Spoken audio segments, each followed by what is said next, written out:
नमस्कार दोस्तों, स्वागत है आपका हमारे YouTube चैनल में। क्या आप भी जानना चाहते हैं कैसा रहेगा हमारा फरवरी का महीना, कैसा रहेगा हमारा करियर और कैसा रहेगा हमारे परिवार का माहौल? तो बने रहिए आप हमारे वीडियो में। वीडियो में आगे बढ़ने से पहले अगर आप हमारे चैनल पर नए हैं तो चैनल को सब्सक्राइब जरूर करें और साथ में बेल आइकन को जरूर दबाएं, जिससे हमारी आने वाली अगली वीडियो आपके पास सबसे पहले पहुंचे। वीडियो अगर अच्छा लगे तो लाइक और कमेंट करना ना भूलें। आइए जानते हैं कैसा रहेगा वृश्चिक राशि वालों के लिए फरवरी का महीना। वृश्चिक राशि, जिन लोगों के नाम लो, ने, नी, नू या यी इन अक्षरों से शुरू होते हैं वे सभी लोग वृश्चिक राशि के अंतर्गत आते हैं। वृश्चिक राशि के लोगों का व्यक्तित्व काफी प्रभावशाली होता है।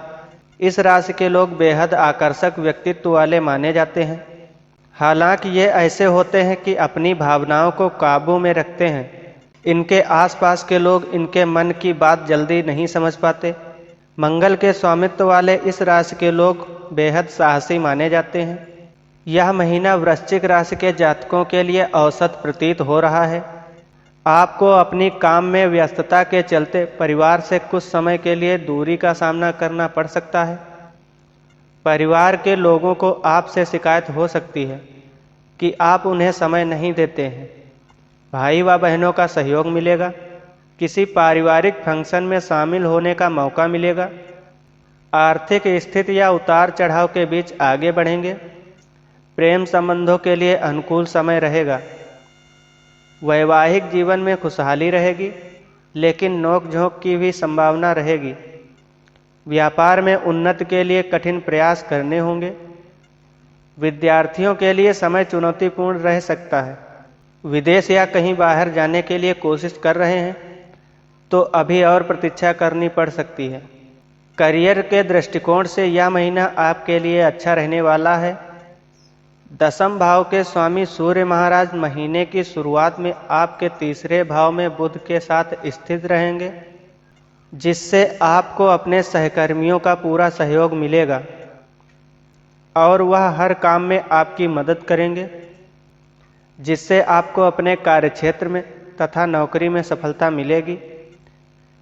लेकिन 13 तारीख को सूर्य आपके चतुर्थ भाव में आ जाएंगे, जहां पर पहले से ही श्री शनिदेव महाराज विराजमान हैं। इससे कार्यक्षेत्र में आपकी मेहनत तो बढ़ेगी, लेकिन किसी बात को लेकर आपको अपमान महसूस हो सकता है। इसलिए किसी से भी ज़्यादा बातचीत ना करें और अपने काम पर पूरा ध्यान लगाएं। व्यापार करने वाले जातकों के लिए यह महीना अच्छा रहेगा। शुरुआत में कुछ चुनौतियां तो रहेंगी, जो महीने के पूर्वार्ध में दूर हो जाएंगी।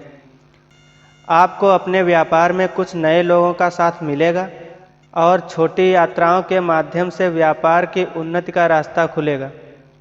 यदि आपकी आर्थिक स्थिति को देखा जाए तो महीने की शुरुआत वैसे तो अनुकूल रहेगी, लेकिन केतु महाराज आपके दसम भाव में विराजमान रहेंगे और दसम भाव में तथा महीने की शुरुआत में शुक्र और मंगल आपके दूसरे भाव में रहकर लाभ कराएंगे। मासिक राशिफल फरवरी 2024 संकेत दे रहा है कि आपका बैंक बैलेंस भी बढ़ेगा और खर्च में भी नियंत्रण रहेंगे। हालांकि देवगुरु बृहस्पति छठे भाव में रहकर आपके द्वादश भाव को पूर्ण दृष्टि से देखेंगे, जिससे पूजा पाठ या अन्य शुभ कार्यों पर खर्च भी होगा, लेकिन वह आपकी प्रसन्नता का कारण बन सकता है और एक सामान्य खर्च होने की संभावना है। आप इस महीने कम खर्च दबाव महसूस करेंगे, जिसके कारण आपकी आर्थिक स्थिति में उन्नति के योग बनेंगे।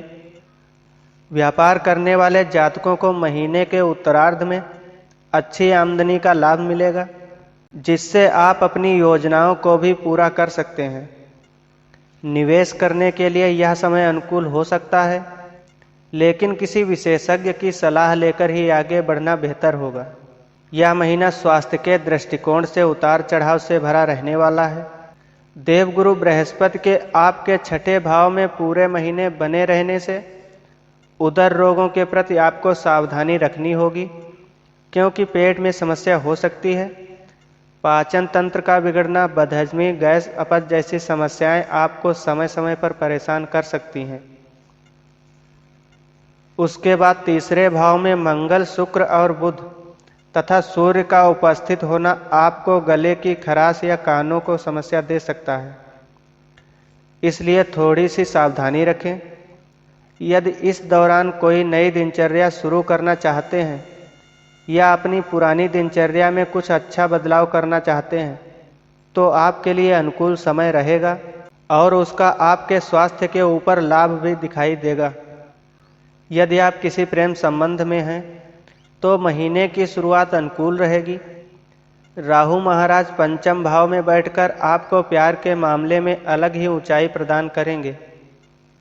आप अपने प्रिय से ऐसा भी कह सकते हैं, भले ही आप वह कर न पाएं, लेकिन अपनी बातों में उलझाकर उन्हें अपना मुरीद बना सकते हैं, जिससे आपका प्रेम और बढ़ेगा।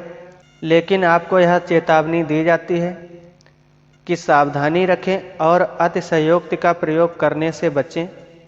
जो वादा कर सकें उसे पूरा करें और अपने प्रिय के प्रति सच्चे रहें, तभी आपका रिश्ता आगे बढ़ पाएगा। विवाहित जातकों की बात करें तो महीने की शुरुआत अनुकूल रहेगी। रिश्ते में प्रेम और रोमांस बढ़ेगा और परिवार की जिम्मेदारी भी बढ़ेगी तथा जिम्मेदारियों को भी निभाएं। 12 तारीख को जब शुक्र आपके तीसरे भाव में आ जाएंगे और उससे पहले मंगल तीसरे भाव में विराजमान ही रहेंगे तो यह समय थोड़ा चुनौतीपूर्ण हो सकता है। इस दौरान रिश्ते में तनाव बढ़ सकता है, एक दूसरे से संघर्ष की स्थिति बन सकती है, इसलिए सावधानी रखें। यह महीना पारिवारिक तौर पर मिश्रित परिणाम लेकर आएगा। शुक्र और मंगल के महीने की शुरुआत में दूसरे भाव में होने से परिवार में किसी फंक्शन का आयोजन किया जा सकता है, जिसमें सभी लोग आने जाने में लगे रहेंगे, जिससे परिवार में रौनक रहेगी। भाई व बहनों का आपको पूरा सहयोग मिलेगा और उनके माध्यम से आपके कई रुके हुए काम भी बनेंगे। शनि पूरे महीने आपके चतुर्थ भाव में रहेंगे, लेकिन 13 तारीख को सूर्य के भी चतुर्थ भाव में आने से माता जी के स्वास्थ्य में समस्याएं बढ़ सकती हैं। उनके स्वास्थ्य का ध्यान रखें। इस दौरान पारिवारिक जीवन में तनाव बढ़ सकता है। लोगों में आपसी सामंजस्य की कमी देखने को मिल सकती है। 20 तारीख को बुध ग्रह के भी आपके चतुर्थ भाव में आ जाने से आपसी कहासुनी और जुबानी जंग होने की भी संभावना रहेगी। इसलिए जहां तक संभव हो धैर्य रखें और मुंह से कोई भी कड़वा वचन निकाले से बचें। आपका पारिवारिक जीवन शांतिपूर्ण रहेगा। प्रतियोगी परीक्षाओं के लिए फरवरी का महीना सामान्य तथा फलदायक रहेगा। प्रतियोगी परीक्षाओं में सफलता के लिए आपको अधिक मेहनत करने की ज़रूरत है। जो छात्र विदेश या घर से दूर जाकर पढ़ाई करना चाहते हैं, उनके लिए यह समय अनुकूल रहेगा। उन्हें अपने इच्छित स्थान पर जाकर शिक्षा प्राप्त करने का अवसर मिलेगा। राहु केतु के प्रभाव से यात्राएं होंगी और शिक्षा के क्षेत्र में सफल होंगे। आप अपने करियर तथा परिवार के माहौल को और भी बेहतर बनाने के लिए कुछ उपाय कर सकते हैं। आपको गुरुवार के दिन पीपल के वृक्ष को छुए बिना जल अर्पित करना चाहिए। आपको भगवान विष्णु के मंदिर जाकर उन्हें पीला चंदन अर्पित करना चाहिए और उसी से अपने मस्तक पर तिलक भी लगाना चाहिए। इससे आपका पारिवारिक माहौल भी अच्छा रहेगा। शनिवार के दिन छायादान करना आपके लिए अनुकूल रहेगा। इससे आपको करियर के मामले में सफलता मिलेगी। अपने माता पिता, गुरुओं, संतों और अपने बड़े लोगों का आशीर्वाद प्राप्त करें तथा शनिवार के दिन शनि मंदिर में जाकर सरसों के तेल का दीपक जलाएं। इससे आपको प्रतियोगी परीक्षाओं में सफलता मिलेगी तथा आपका करियर भी सुधरेगा।